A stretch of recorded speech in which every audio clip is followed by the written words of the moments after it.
అందరూ నమస్కారం. మీ అందరికీ బాగా గుర్తుంటే 2019-20 మధ్య పలుసార్లు నేను ఒకటే చెప్పాను. జగన్మోహన్ రెడ్డి చేస్తున్న విధ్వంస పరిపాలన వల్ల మనుషులు మృగాలుగా మారిపోతున్నారు. కష్టపడేవాడు లేజీ పర్సన్గా మారిపోతున్నాడు. రేపు రోజు ఈ గవర్నమెంట్ ఖచ్చితంగా పడిపోయింది. కొత్త గవర్నమెంట్ వచ్చింది. బట్ కొత్త గవర్నమెంట్కి ఛాలెంజెస్ మీద ఛాలెంజెస్ ఉంటాయి.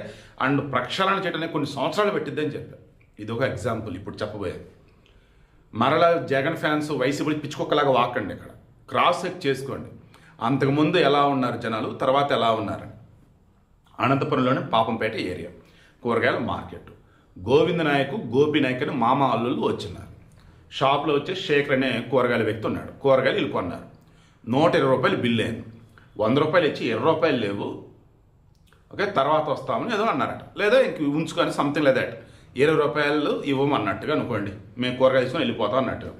ఖచ్చితంగా 20 రూపాయల దగ్గర కూరగాయలు ఏమన్నా ఆడ పెట్టండి అని ఉంటాడు. దాంతో వీళ్ళు కాదు కూడదు ఎదురున్న మూమెంట్లో ఆ షాప్ అతను శేఖరు వీళ్ళతో మాట్లాడుతున్న మూమెంట్లో ఈ ఇద్దరు మామాళ్ళు తాగున్నారు. పగటపూట తాగుండటం ఏంటి, మార్కెట్కి వెళ్ళటం ఏంటి, కూరగాయల మార్కెట్ అంతమంది జనాల మధ్య అసలు.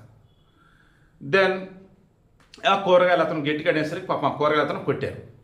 ఈలోపు అదంతా గమనిస్తూ ఉన్నాడు టీ స్టాల్ నడుపుతున్నటువంటి చంద్ర ఆడుకొచ్చాడు.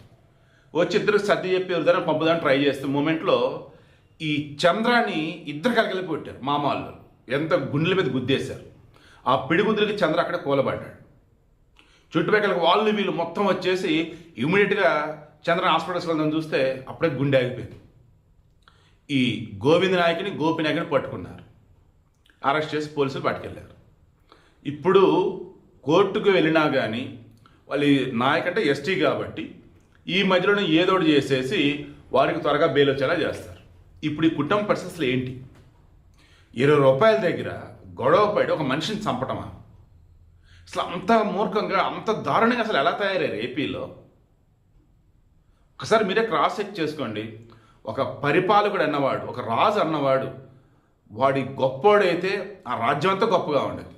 వాడు ఎదవైతే ఆ రాజ్యంలో చాలామంది ఎదవలనే చేస్తాడు. నిజంగా ఏపీలో ఇప్పటికీ పద్ధతిగా ఉన్నారు ఎవరైనా ఉన్నారంటే నిజంగా వాళ్ళ అమ్మ నాన్నల పెంపకం, వాళ్ళు చదివిన చదువులు, వాళ్ళు గురువు చెప్పినటువంటి పాఠాలు వీటి వల్లే అనమాట. నిజంగా వాళ్ళు హ్యాట్స్ ఆఫ్ చెప్తూ ఉన్నా.